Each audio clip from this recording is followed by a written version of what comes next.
Good morning, good afternoon, or good evening, depending on your time zone, and welcome to Moral Compass 101. We thank God for another beautiful day, and we believe it's a day that He has made, that we shall rejoice and be glad in it. In our last topic, we dealt with self-defeating mindset, where we said that a self-defeating mindset is a mental impairment and a subtle self-subjugation that perverts your ability, impairs your capability, and obliterates your capacity to question and defy oppressive societal structural constraints. Having said that, I'll welcome you to today's topic, and before then, I'll please request you to subscribe so that we can get edified together, to comment so that we can interact, and to like and share so that we can disseminate knowledge. And as I always say, knowledge is an important or a necessary human aspect that no man can get sufficient.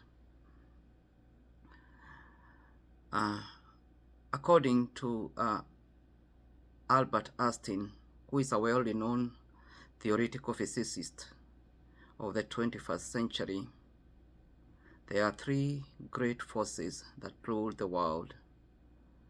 These three forces are stupidity, fear, and greed. His claim will bring us to today's topic, which is in form of a question. What is your subservience? What is your subservience? Is it stupidity? Is it fear? Or is it greed? While it's indisputable that fear is both an instinctive or inherent and acquired or learned emotion, inherent fear is a necessary emotion of human evolutionary programming for survival in order to avoid life-threatening occurrences that demands the fight or flight response.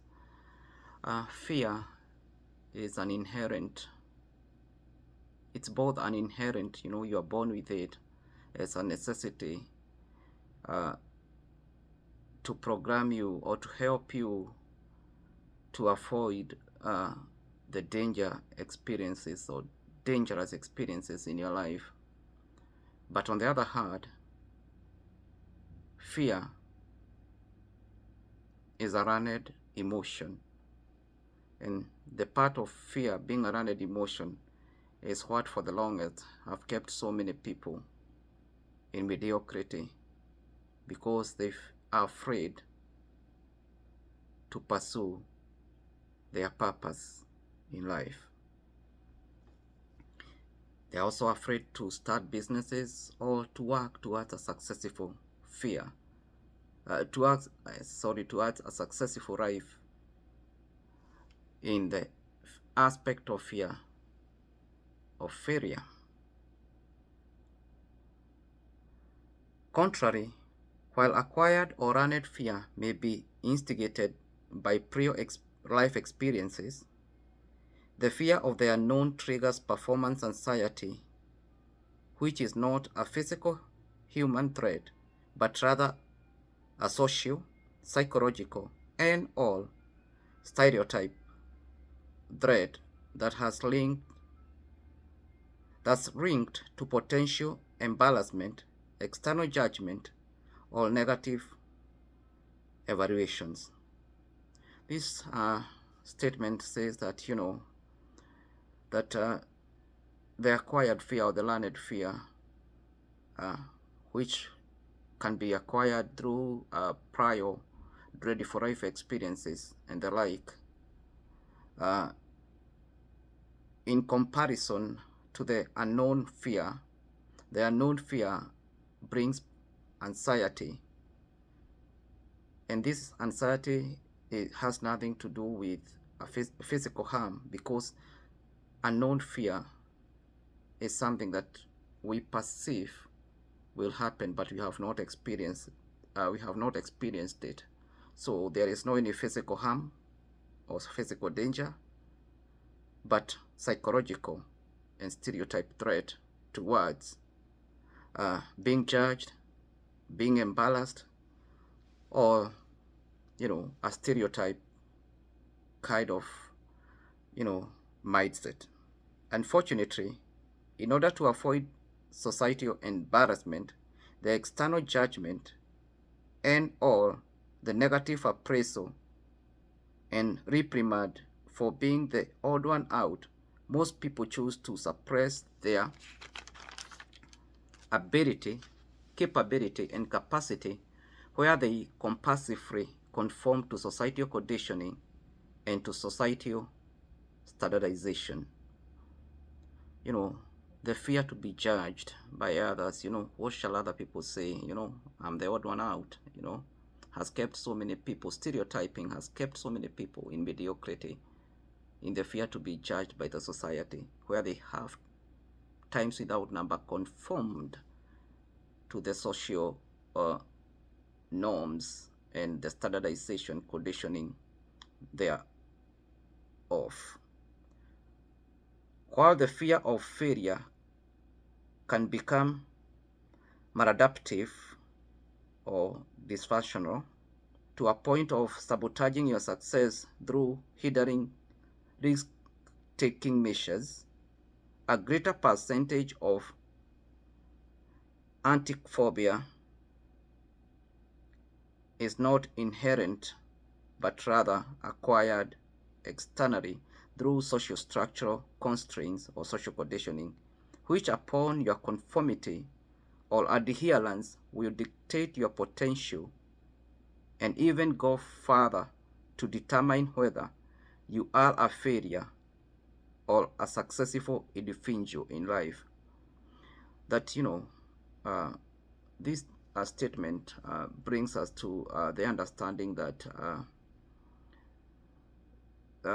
the fear, while the fear of failure can become maladaptive or dysfunctional, it can sabotage your ability, your capability, and even your capacity to perform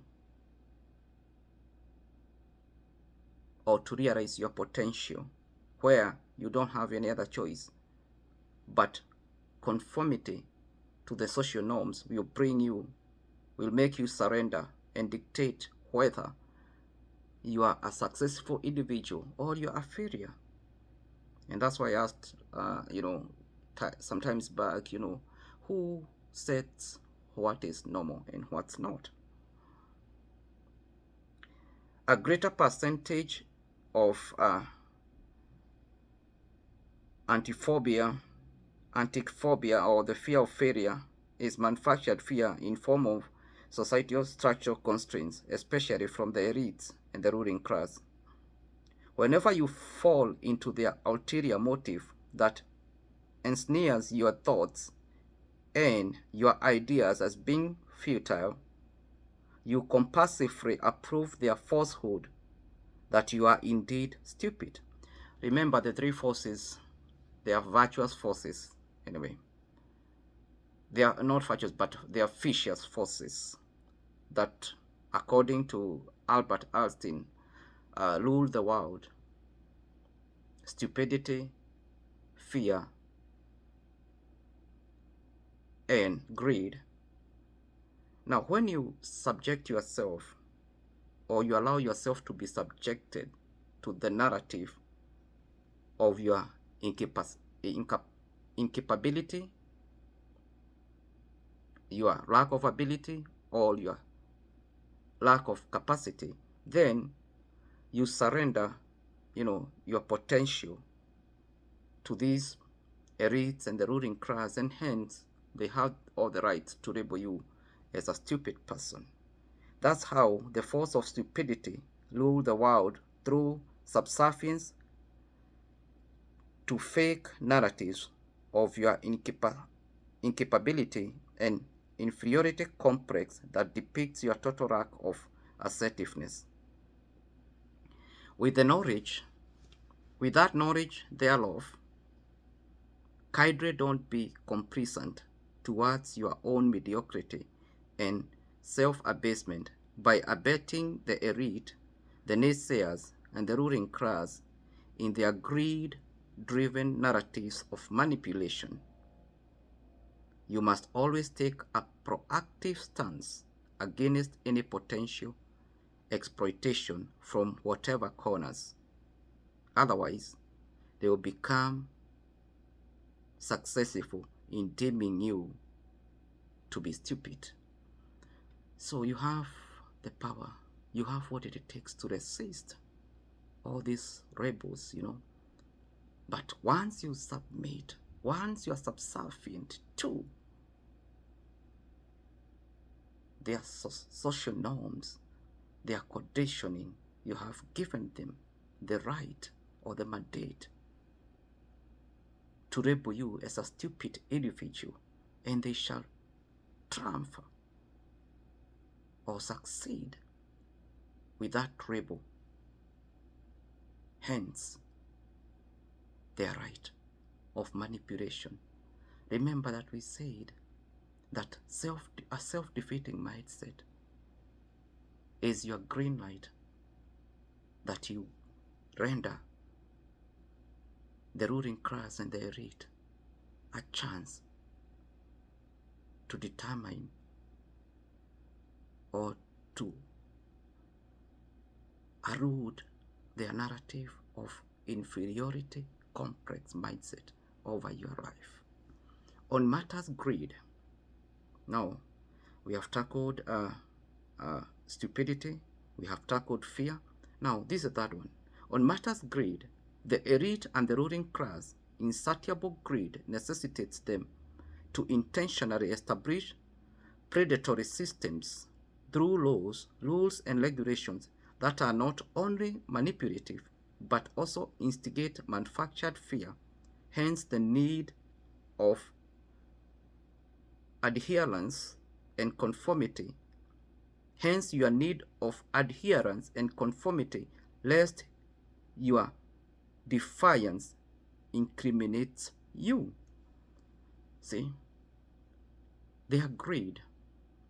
This is a third aspect, this is a third vice that rules the world. Their greed, is what leads them to make laws and rules and regulations that are manipulative. And once you become subjected to those laws, that you become subject to those laws, that once you are subservient to those laws,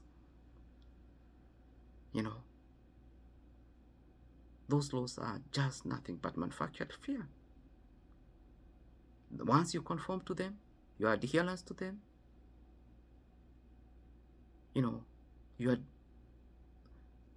you being defiant gives you another title, not of being stupid and being a criminal, because you can no longer, obey their unjustifiable rules, laws, and regulations. This entire process is only aimed at suppressing your potential for greatness. That's why their insatiable greed for power, fame, and opulence is a requisite for manufactured fear, namely social standardization and conditioning that subdues your ability, hindering your capability to maximize your capacity. Those laws and regulations which becomes the social norms, they hinder three things in you: your ability, your capability, and your capacity, and the capacity to maximize your potential. That's why your subservience into their manufactured fear through societal structural constraint contrives a self-defeating mindset to you and subsequently a mental slavery indoctrination. I think that is more of a self-explanatory, We have dealt, previously we have dealt about with mental slavery and how it is created, because it's a manufactured lie, and hence self-responsibility to overcome it. Regrettably, your subservience to social structural constraints as a powerful tool of manipulation is a true depiction of your total lack of knowledge or your important on critical thinking or lack of high self-esteem. On the other hand, stupidity is not necessarily lack of intellectual ability, but rather a failure to question ideologies where a person compulsively delegates their intellectual acuity through subservience, resulting to insidious control. Let me explain that. These fights that we are calling stupidity, it's not necessarily that you are not knowledgeable, you lack, intellectual acuity. No, it's a matter, of you not asking the relevant question, just following blindly, to these social norms and stratifications, to this social conditioning without any question.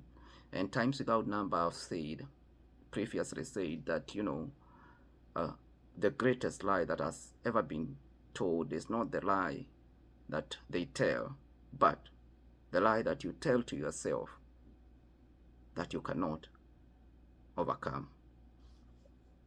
Unfortunately, abrogating your responsibility of questioning and defying unjustified predatory societal systems. Let me repeat that. Unfortunately, abrogating your responsibility of questioning and defying unjustified predatory societal systems, that's quote unquote PSS, leaves you with no other decision but only the right to accept the consequences of your impotent choices. When you succumb to their unjustified laws, rules, and regulations, the predatory societal systems, as I call them, then you don't have any other choice but to accept the consequences of your conformity to their aspect of inferiority complex mindset that they have subjected to you. While you are not supposed to be a product of circumstances, but rather a result of your choices, if by whatever circumstance you became whom the world told you to become in order to survive, time is long overdue to become who you desperately need to become in order to thrive. Let me repeat that statement again, because it's a very imperative statement.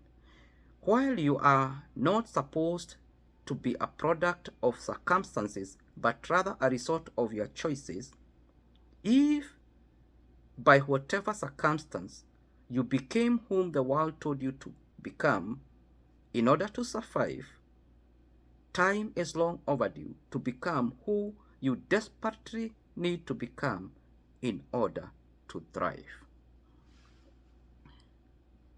That's why God has given you two things beforehand: ability and free will. While you already have what it takes to make both constitutive and substantive decisions over your life, you also have the free will of choosing not to. Yes, God has offered you beforehand ability and free will, but it's upon you to decide, if you shall use the ability and the free will in making your decisions. However, the act of wisdom is the knowledge and the understanding of who to ignore, what to overlook, when to make a move, and why it's all necessary. I'll repeat that statement.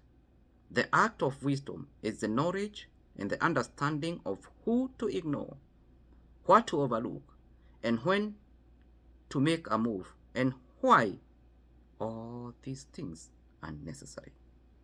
That's why you must develop the ability to say no and the acceptance to be disliked in order to free yourself from the prison of societal structural constraints and the confines and conformity to people's negative opinions, with a clear conscience that the highest price you should be willing to pay for your greatness is people's contrary opinions. That, your desperate need to resist other people's negative opinion will bring you to a realization that the highest price you should be willing to pay for your greatness is people's contrary opinions. Nonetheless, in your defiance against these three vicious forces, namely fear, greed, and stupidity, that rules the world, you must be totally willing to embrace the three virtuous forces. Now here we are working against the vicious forces, or the vicious cycle that rules the world versus the virtuous cycle that should be ruling the world.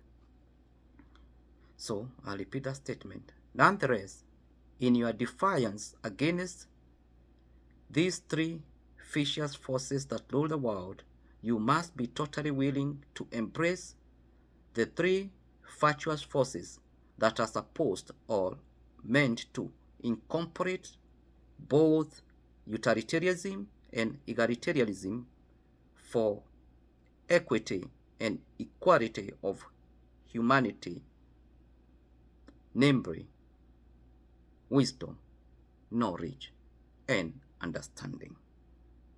That we must work towards the obliteration of the present day virtuous forces that are ruling the world, which are greed, stupidity, and the third one was and greed, stupidity, and what? And fear, and be willing to adopt the three virtuous necessities or forces, namely wisdom, knowledge, and understanding, in order to bring humanity to power through utilitarianism and egalitarianism.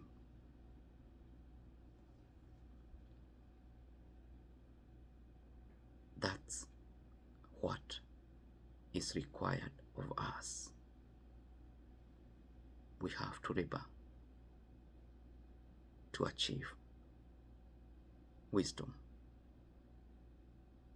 knowledge, and understanding, so that we can overcome the long forces that have ruled the world for the longest.